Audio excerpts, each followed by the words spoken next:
Iran को हराना America के लिए मुश्किल ही नहीं बल्कि नामुमकिन है। आज ये बात साबित हो गई। डोनाल्ड ट्रंप की बौखलाहट ने यह बात साबित कर दी कि डोनाल्ड ट्रंप इस जंग में कूदकर बहुत बुरा फंस चुके हैं और अब रास्ता ढूंढ रहे हैं कि कैसे भी करके अपनी जीत का डंका भी बजा दिया जाए और चुपचाप इस जंग को खत्म करके यहां से निकल लिया जाए। अभी सिर्फ 2 घंटे पहले की बात है। पिछली रिपोर्ट में डालकर हटाई था कि फौरन ये वाली खबर आ गई। पिछली रिपोर्ट में मैंने आपको बताया कि डोनाल्ड ट्रंप की तरफ से बाकायदा एक लंबा चौड़ा पोस्ट करके यह दावा किया गया कि पिछले 2 दिनों से हमारी बातचीत ईरान के अधिकारियों के साथ हो रही है और बातचीत बहुत अच्छी चल रही है। आने वाले 5 दिनों तक हम ईरान के किसी भी पावर हाउस पर और किसी भी ऑयल फैसिलिटी पर हमला नहीं करेंगे क्योंकि हम दोनों के बीच बातचीत चल रही है। अगले 5 दिन तक हम बातचीत और करेंगे और उम्मीद यही है कि रिजल्ट बहुत अच्छा निकलेगा। ईरान और अमेरिका के बीच कोई समझौता बहुत जल्द हो सकता है। यह दावा डोनाल्ड ट्रंप की तरफ से किया गया बाकायदा पोस्ट करके। साथ ही साथ डोनाल्ड ट्रंप ने अमेरिकी मीडिया पर भी यह बात बोली। फॉक्स न्यूज एजेंसी से बातचीत करते हुए उन्होंने कहा कि हम ईरान के साथ लगातार बातचीत कर रहे हैं, हमारी बात डायरेक्ट ईरान से हो रही है, लिहाजा जब तक बातचीत हो रही है तब तक हम ईरान के किसी भी ऊर्जा संयंत्र को निशाना नहीं बनाएंगे। इस तरह की बड़ी बात डोनाल्ड ट्रंप की तरफ से कही गई। अभी डोनाल्ड ट्रंप को यह बात बोले हुए 1 घंटा भी नहीं गुजरा था कि फौरन इस बात पर ईरान की तरफ से पलटवार कर दिया गया। ईरान के विदेश मंत्री अब्बास अराक्ची ने कहा कि आप हमसे क्या बातचीत कर रहे हो, यह युद्ध हमने शुरू नहीं किया है, यह युद्ध अमेरिका ने शुरू किया है, आप अमेरिका से बात करें। यह बात उन्होंने एक मीडिया एंकर से कही। ईरानी अधिकारियों की तरफ से अब ऑफिशियली बयान आया है ट्रंप के इस दावे पर कि हमने 5 दिन के लिए जंग को रोक दिया है, हम ईरान से बातचीत कर रहे हैं। ईरानी अधिकारियों का कहना है कि हमारी किसी तरह की कोई भी बातचीत ट्रंप से नहीं हुई है और ना ही अमेरिकी अधिकारियों से जंग रोकने के बारे में कोई बातचीत हुई है। हम किसी तरह की कोई बातचीत अमेरिका से करना ही नहीं चाहते हैं और ना ही हमने की है। ट्रंप ये जो बड़े बड़े दावे कर रहे हैं कि हमारे बीच बातचीत हो रही है, हम इसको सिरे से खारिज करते हैं। हम तब तक इस जंग को खत्म नहीं करेंगे, हम तब तक सीज फायर पर बात नहीं करेंगे जब तक हम पूरी तरह से अपने टारगेट को हासिल नहीं कर लेते हैं। सिरे से ईरान ने डोनाल्ड ट्रंप के इस दावे को खारिज कर दिया। तो क्या डोनाल्ड ट्रंप झूठ बोल रहे हैं दुनिया के सामने?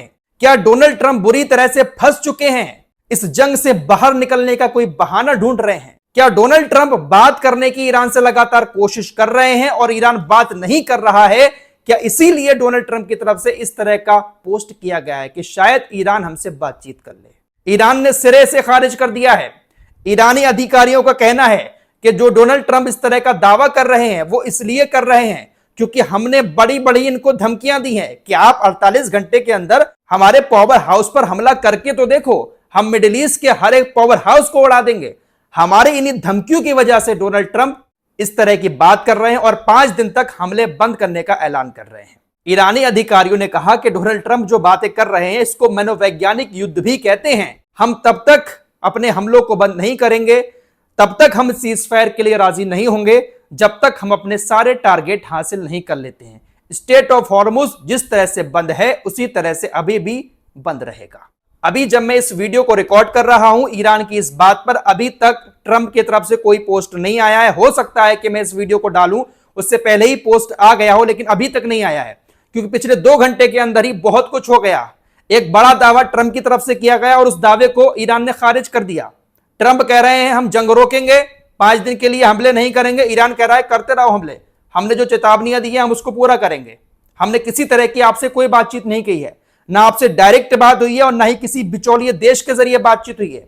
जबकि अमेरिकी मीडिया यह खबर चला रहा है कि पाकिस्तान, अफगानिस्तान और इजिप्ट, इन तमाम देशों के नेता अमेरिका और इजराइल के बीच में पड़कर बातचीत करा रहे हैं। यह खबर अमेरिकी मीडिया चला रहा है, लेकिन ईरान ने सिरे से सबको खारिज कर दिया कि हम ना डायरेक्ट अमेरिका से बात कर रहे हैं और ना ही बिचौलियों के जरिए अमेरिका से बात कर रहे हैं और ना ही हम अमेरिका से बात करेंगे। जंग उन्होंने शुरू की है, खत्म हम करेंगे।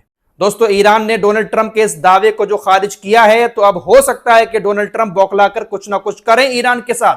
हो सकता है कि पावर प्लांट को निशाना बनाया जाए, लेकिन ईरान पूरी तैयारी करके बैठा हुआ है। ईरान के पावर प्लांट पर अगर हमला होता है तो उसके लिए ईरान ने अपनी मिसाइलों को पहले से ही तैयार करके रखा हुआ है। 48 घंटे का जो समय दिया था डोनाल्ड ट्रंप ने, वो पूरा हो चुका है। हमला नहीं किया गया क्योंकि अरबी देशों का दबाव कहीं ना कहीं बहुत ज्यादा पड़ रहा है। डोनाल्ड ट्रंप के ऊपर। अरबी देशों को ऐसा लग रहा है कि अगर ईरान के पावर प्लांट पर हमला हुआ तो ईरान हमारी हालत खराब कर देगा। तो कहीं ना कहीं अरबी देशों का प्रेशर बहुत ज्यादा है ट्रंप के ऊपर। ईरानी अधिकारियों ने मिसाइल पर एक पोस्टर लगाया जिस पर लिखा हुआ था, हॉर्मुज खोलने में मेरी मदद करें। ट्रंप का फोटो बना है और उस पर लिखा था, हॉर्मुज खोलने में मेरी मदद करें, और उस पोस्टर को मिसाइलों पर ईरान के अधिकारी चिपका रहे हैं।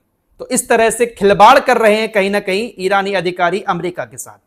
तो कह सकते हैं कि ईरान इस जंग को आखिरी दम तक लड़ता रहेगा। दोस्तों, ईरान ने स्ट्रेट ऑफ हॉर्मुज से गुजरने वाले जहाजों से जो टैक्स वसूली शुरू की है, इसको लेकर भी पूरी दुनिया के अंदर ईरान की आलोचना हो रही है। टीवी चैनल पर हर इंटरव्यू में इसी बात को लेकर अब्बास अरागची से सवाल किए जा रहे हैं। आज अब्बास अरागची ने एक इंटरव्यू के दौरान कहा कि ईरान गलत है। आप सभी लोगों को लगता है कि ईरान गलत है, ईरान टैक्स ले रहा है, लेकिन सिर्फ ईरान ही समुद्र में टैक्स नहीं ले रहा है, बल्कि मिस्र सुएज नहर में $2 लाख से लेकर $7 लाख तक टैक्स लेता है। जो बड़े कंटेनर जहाज होते हैं उसमें $10 लाख एक्स्ट्रा टैक्स लेता है मिस्र। पनामा नहर से गुजरने के लिए जहाजों को 1 लाख से लेकर $4.5 लाख तक का टैक्स देना पड़ता है। तुर्की बॉस्फोरस जल डमरू मध्य के लिए टैक्स लेता है। कनाडा सेंट लॉरेंस सीवे के लिए टैक्स लेता है। अमेरिका भी सेंट लॉरेंस सीवे के लिए टैक्स लेता है। लेकिन ईरान ने स्ट्रेट ऑफ हॉर्मुज को दशकों से फ्री किया हुआ है। कोई भी जहाज यहां से गुजरता था वो फ्री में गुजरता था। अगर अब हम टैक्स ले रहे हैं तो आप लोगों को ऐसा लग रहा है कि ईरान गलत है।